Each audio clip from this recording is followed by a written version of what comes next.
writing, science, and reading. And I like to have it in these cards because, like you said, on a given day, depending on what's happening, I can pull that card and say, well, we're going to do something else. But it's just a way for them to turn it and say, okay, I can do it. And then they turn it around, and then we know that they did it. Oh, I like that. That's cool. And then at the end of the day, you can see what you've accomplished that day. And that has to do with my kind of myself of organization, seeing where I'm going. And then every year, like I chart out what we're going to do. If we get to it, great. If we don't, that's okay, because there's always another year of learning that we can do. It just kind of gives yourself an outline of what you're going to do. And a lot more people are coming into homeschooling because of the situations that are going on in school. Yeah. Yeah, and in California too, you're actually technically supposed to keep records. You don't really have to show them to anyone unless someone comes asking for them. But I think it's a good thing, and I found that I don't know, I like it. I like to be able to look back and say, oh, this is what I did, and everything. And, Go ahead. And that's really good because you do want to have, if you're going to go it alone without a charter and be independent, you do want to build that portfolio, because if they're going to go all the way to high school, and then if they want to go to college, you have this portfolio of the things that they've done. Yeah. And like my son is going into 8th grade next year, so next year is really like, okay, wow, we've got high school coming up. What do we do? To get in our UC system here, he can actually start community college classes in 9th grade. That's cool. And so what age? Is there an age, or do you just say he's 14. In 9th grade? 14. At 14, he can start at one of the community colleges at 14. He takes some online classes. He'll take an assessment test and just kind of start getting his feet wet. And she said that one semester, if I'm correct, one semester of English 101 college level is equivalent to a whole year of English in high school. So it's either like I do high school at home, or do I do high school at the college? And I'm kind of leaning towards that way, because your kid can pretty much get an associate's degree by the time they're in 10th grade. Then transfer to another community college, because there's another one over here that I'm interested in because they have a welding. My son is scientifically bound. He wants to be an aerospace engineer. So I think sending him over there, because they don't get to go there till 17. Oh, okay. So, my understanding is that it's free too if you're high school age. Free. In California. In California, and you just have to pay like the health fees or whatever other fees she said. And then what's phenomenal about it is, instead of going the high school route, if you go through the community college for your high school, you also get that degree, and it's transferable to a UC, a university here. You don't have to apply. You just streamlines you into the UC system.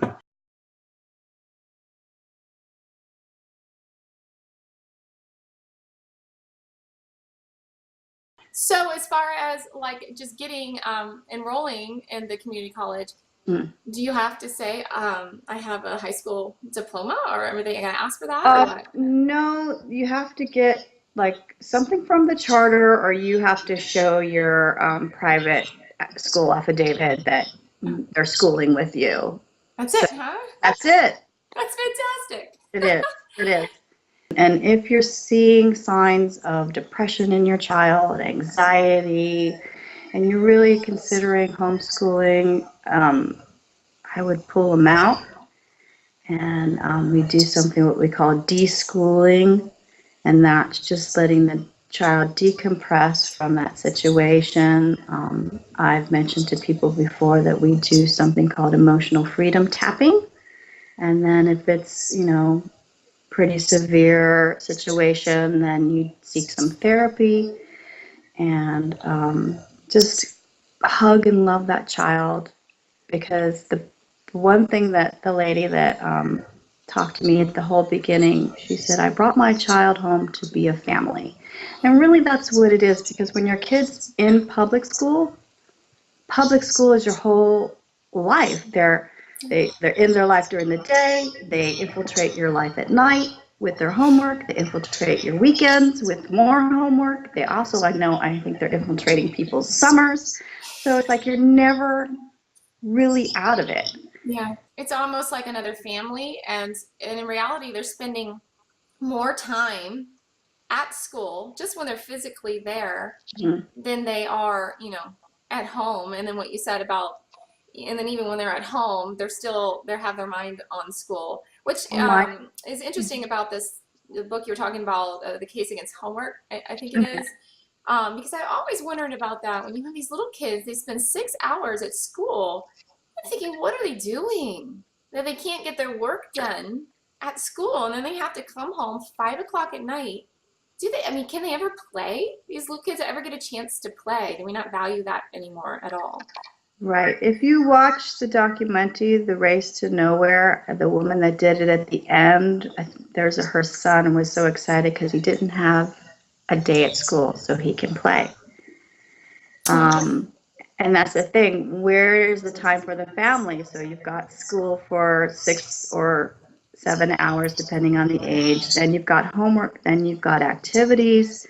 So there isn't a whole lot of time connecting as a family. And I see the relationship with my son and my daughter. They have a bond that probably wouldn't be there if they were in school, because it's not cool to play with your little sister. It's sad. It is sad. You And I'm sure you've heard, oh, I could never do that. Mm-hmm. Yeah. So my motto is never say never. Yeah. Never say never. My goal is that my kids are going to be, educated people by the time they leave my house. Mm-hmm. And we all have gaps. I'm still learning. I learn with the kids. And that's, I think, the funnest part is you get to learn with the kids. I want you to expand on this notion of we all have gaps. I think a lot of people have not considered that notion. Mm-hmm. And it sounds like gaps. We don't want gaps in our education. I've thought about that as well, and I think that it's absolutely inevitable. Everyone will have some gaps, but a lot of people haven't thought about that. So tell me your thoughts on that. So say we're studying Egypt, okay? We can only touch so much on that part of Egypt for that year, and then you got to move on, and one thing that I do focus on is the math and the reading and writing and the English part, because I think that's the most important thing, is reading and writing and knowing how to do some math. I think it's a worry that, oh my gosh, my kid's not going to be prepared, but the kids that leave 12th grade aren't prepared. And I feel like the kids in school are only learning a body of knowledge. Yes. For instance, I want my son to take welding because it can go into the aerospace engineer. Oh, that's really interesting. I never thought of that as a pathway. Yes, because what we think of welding, we think of the guy welding this big thing, but now it's computer programmed, and like my daughter is into ballet and she absolutely loves it. And if she stays with it, by the time she's 18 and 19 and getting ready to go on to whatever she desires in her life, she could teach. So I think your child leaving school with a skill set more than just a knowledge set. And I think our society's still into this knowledge set. Yeah. And not like, okay, well, what's my kid going to do when they get out? Oh, it's okay. They're going to go on to college for another 4 years, acquiring more of a knowledge set, yeah. Getting ready for a skill, and then they get out and they can't really use that skill. They have to be an intern somewhere. So now they've spent $40,000 on an education, and they're working as an intern, working at Starbucks. Yeah. These kids in high school, by the time they graduate, a lot of them do have an impressive amount of knowledge stored in their brains. They've gone to school. They've decided that this authority, these teachers or their textbooks, that the things in the textbooks are facts, and that they should, they've agreed to memorize them, right? They've been told to memorize them. They say, okay, they memorize it as facts. So they're almost like a computer, like you're just storing information. But to me, that's not an education. I don't consider a computer educated. I want them to be able to think and use logic and have opinions that are reasonable and that they've really thought out, and to have some skill sets too. So yeah, I feel like there's a lot more, to an education than just going to school and just memorizing things. And with that said, a kid who is homeschooled is going to memorize a lot of things. And with regard to gaps, it's not possible to know everything in the world. It is not possible. You don't need to stress out over the particulars because it's unreasonable to expect them to know everything, You want them to be able to dive in and know what they know really well. And, with the other things, maybe just a superficial knowledge. I do want my kids to know basics about, cell structure and stuff like that, but it doesn't take that long, to do that. Well, you just said two key things, memorize, and the knowledge. So it's interesting that you brought up the periodic table because we just finished it. So I'm going to book, which is a great book. It doesn't have a whole lot of experiments, but it's really well thought out. And like you said, they don't need to memorize it all in 1 year, and they don't even have to learn it like that chronological age of, they're supposed to only learn it in 8th grade. My 4th grader and my 7th grader, we've been kind of playing with the periodic table for 2 years now. Oh, cool. We're, coloring the periodic elements, and we have blocks, and we've watched videos, and we've had discussions, and we've gone deeper into who did the periodic table, and they mentioned this guy Mendeleev, and so we go into him, and so they might not be able to tell you every element, but they know what a neutron and a proton is and a nucleus, because we've done it. And I'm sort of more of a Socratic, I want to say facilitator than teacher. Explain. A lot of people don't know what that is. So we're learning about the periodic table, and we're watching something on it, and we're reading about the person that made it. And so as we're sitting there, I will just kind of ask them questions about what they've learned. I test them by questioning, like, for example, painless American government. Ooh, I love it.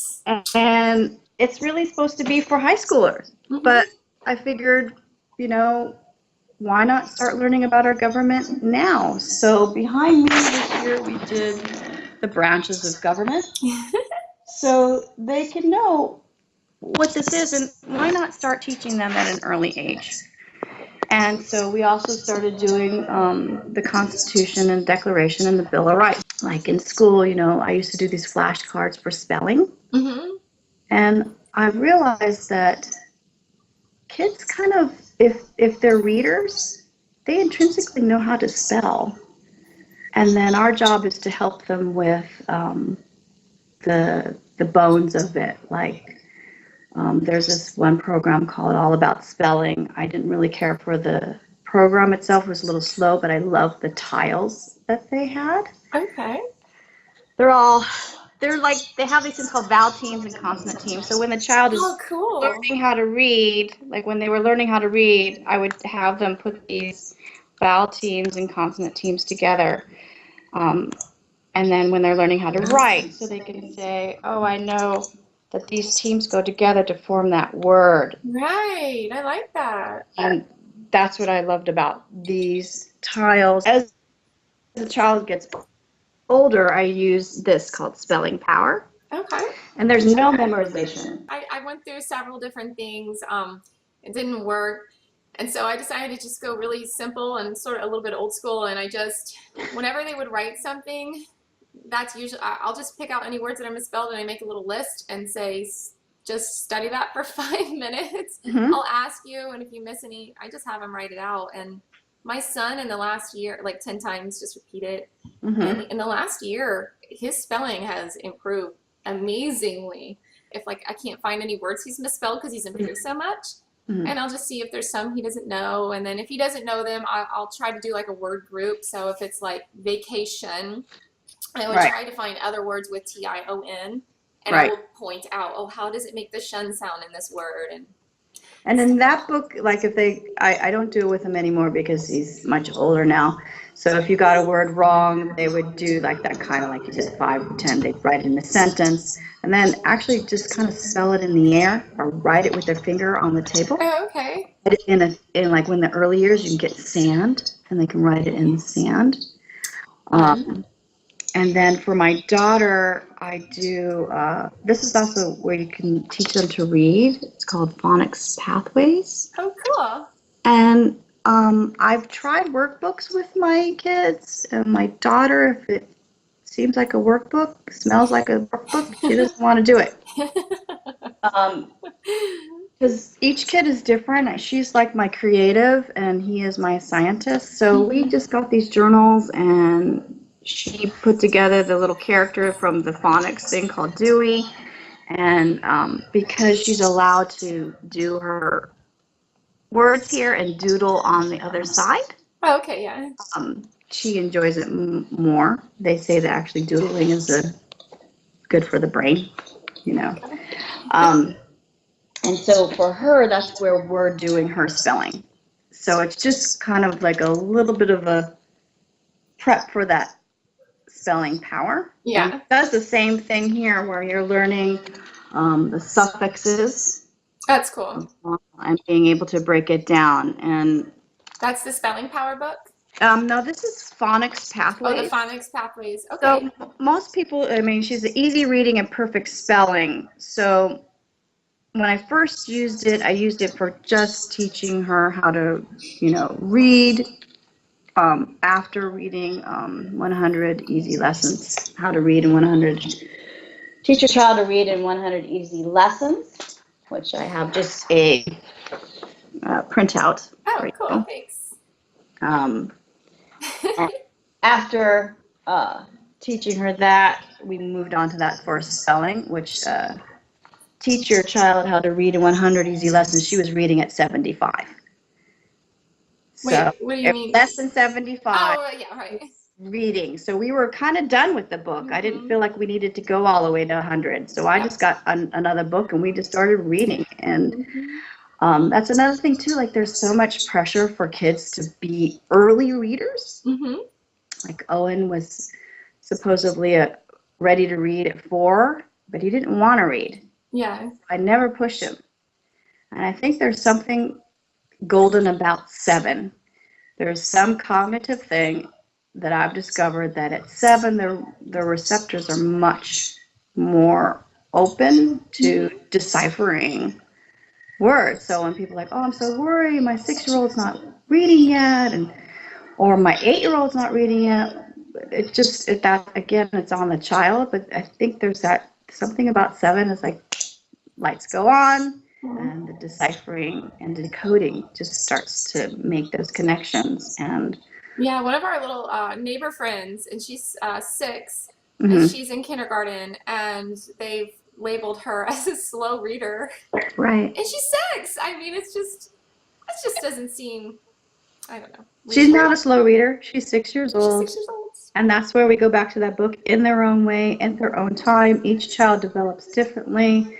A friend of mine had said that some people, our brains aren't cognitively ready till 25 for certain math concepts, and so that makes sense, because now that I am homeschooling, I'm really enjoying math. I actually, I have a book for just adults on math because I'm interested and I'm able to understand things, and I'm not sure that I would have been fully able to understand it when I was a teenager. So it's interesting that you say that.